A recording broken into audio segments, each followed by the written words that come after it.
as of now, we have discussed about select statement. Now we will see other DML statement like update, delete, and let's start with the insert statement. So let's say if you want to insert the values in your existing table, you can use employee table, insert into state to insert the values. What is the syntax for it? So you will be writing insert into your table name and then the columns. These are the column names that we have, you can see on my screen, and these are some values. You will be putting it into braces, and you will be writing your values like one test is the name, test job is the job title, two means manager ID, and then hire date. I have just entered the some dummy data, 5,000 salary, commission 0, department number 10, and is going to join the process technical. So this way, if you will execute, it should insert the data.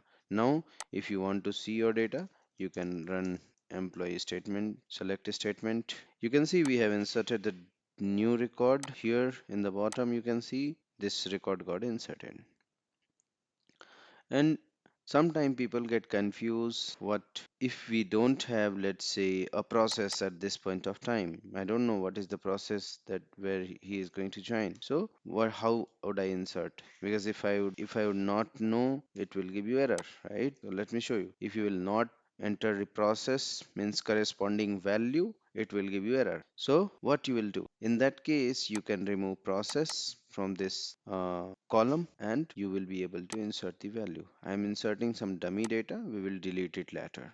Now you can see one record got inserted, but here we got a null, right? So you are getting null value. Now I will talk about how to do select star into, how it works in SQL Server. Means cloning a table. How to clone a table. Let's say I have a requirement that I want to create a temporary table, or you can say backup table, and I want to copy the data from referred table. Let's say I want to copy the data from employee to employee temp. So we can do that. How you will do? You will be writing select star into your temporary table or backup table name and from the original table. So this way you will be able to copy all the records from your table. Now if you will write select star from employee temp, you will be able to see your temp. Your table got created. This table was not existing. This table got created and inserted new records in. Got it? So this way you can create it. Next, what if I want to copy the data. I want to copy the data in one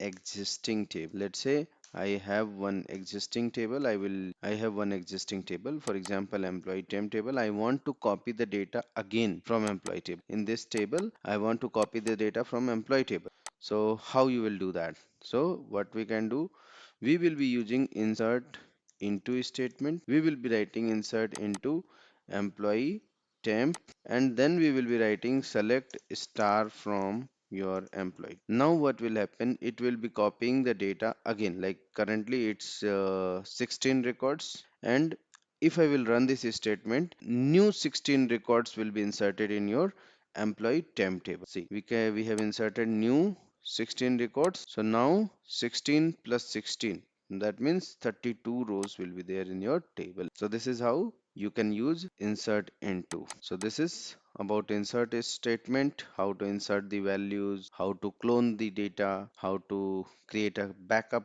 table. So all those things we have covered. Now we will talk about insert update values. Okay, let's say I have this table, right, employee. Okay, let's do one thing. We will update this information technology to IT. I want to update this into my temp table. I don't want to change anything in my employee table. Although I have inserted two new records, I will delete. But for now, I want to update my information technology to IT.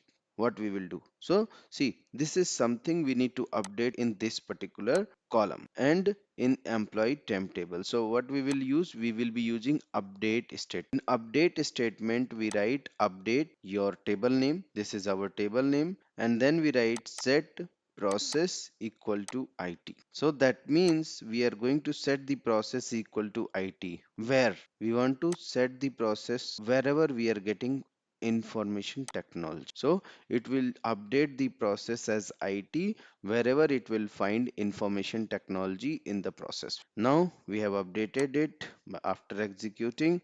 Now I want to see what I will do. I will be running select statement once again.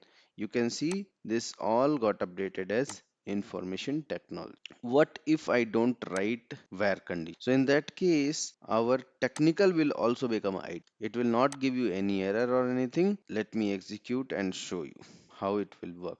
Although we are going to delete this table uh, after doing this. So if I will execute, my technical will also become IT. Let me run our select statement and show you. See, all become IT now. Okay, so this is how you can use update statement in your SQL. I have given one more example. Let's say I want to set the commission as 100 for this particular employee. We can set that. I want to change it like table name. I have changed it. Execute it. Two records got updated. Now, if you want to see it, run this and make sure that we are checking for 7788. Let's see, where is 7788?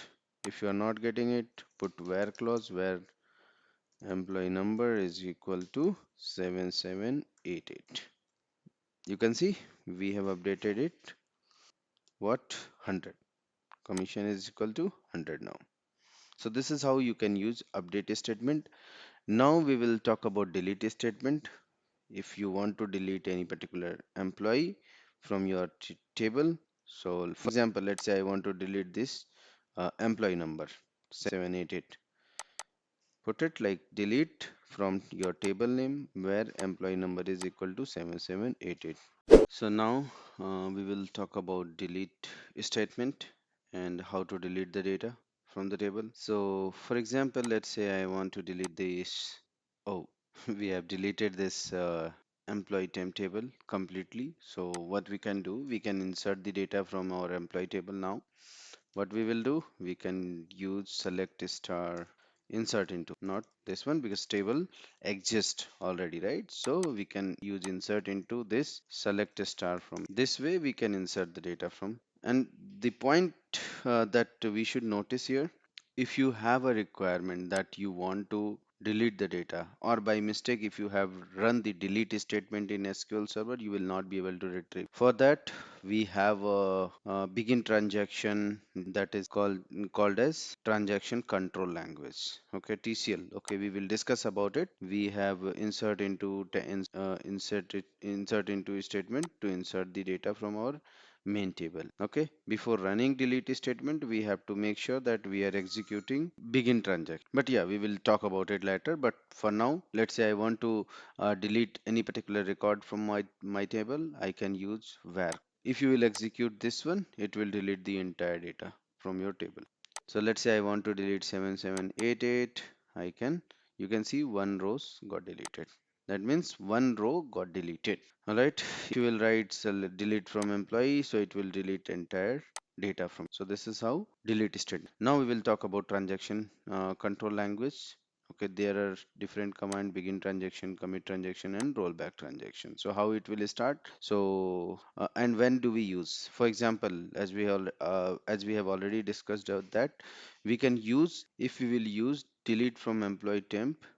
So now we will talk about delete statement, and we will see how to delete the data from SQL tables. So here we have one query that we are trying to delete the employee number 7788 from my employee temp table. So what you will do, if you will execute delete from employee temp, it will delete all the records from your table. If you want to add only delete statement for any specific record, you can write your where clause and you will be able to delete a specific record for. So we have already deleted 7788. It is not. Let me see what is there already. My employee temp table, or if I see employee one, I have employee one table. There I can delete some. Okay, so I'm going to use employee one and I will delete 7788. Now you can see we have deleted one record from 7788. It will not be available. If you will check, 7788 is not there. Still, if you want to check in where clause, you can use the same where clause that you are using in delete. So it is where clause will be working just like your select statement. You can see we are not getting any record. So normally when we delete the data, we used to write select statement and then after we just replace this one. Okay, select star we will be replacing and we will be doing delete from. So this way you are 100% sure that we are deleting the correct record. Okay, we have to make sure that there is no wrong deletion in my table. Okay, all right, if I want to delete all the records, we can use delete from directly without any where clause. You can see here. Now we will talk about transaction control language. TCL means transaction, right? So we have begin transaction, commit transaction, rollback transaction. So where do we use begin transaction and why we need it? Okay, so for example, when we are doing delete, we are not able to revoke it. Okay, if you will try to retrieve the data again, it will not happen. So if you want to make it happen, then you will have to use begin transaction and then you can roll back your transaction. Just like in Excel, when you write anything and you are not sure that whether I did the right or wrong, so you can do undo, right? Using undo or redo, you can do control your mistakes. But here in SQL, you don't have that control. To control that, we use begin transaction in SQL Server. This is very important part. I have a begin transaction A. That means we have started the transaction. After starting the transaction, if I want to delete anything, let's say I want to delete all the records from delete from employee temp. I have a temp table that I want to delete all that. There is no record. I will delete the data from my employee table, my original table. I will be able to revoke it because I have started begin transaction. I have deleted 16 rows. If I will show you, you can see there is no data in my employee table we have, right? So we will be writing employee table. If I will show you, employee is empty. There is no data in employee table. Now there are two options. One, I can either use rollback or commit. You can choose any one. You can choose any one option, either rollback or commit. So if I will use rollback, I will be able to get that data again. Command X completed successfully. Now if you will see your table, it is full of, it is in your original state. If I will do commit transaction, so what will happen in my commit transaction, we will make sure that whatever we have deleted, it is committed. Okay, we will not be able to, after doing commit, we can't do rollback. That's why I said we can use either we can use rollback or we can commit. So this way you can use begin transaction, commit transaction and rollback transaction just like the way we did. So as of now we have covered all the DML statements including select, insert, update, delete, and we have also covered transaction control language like begin transaction, commit transaction and rollback transaction. See you in the next session. Thanks for watching.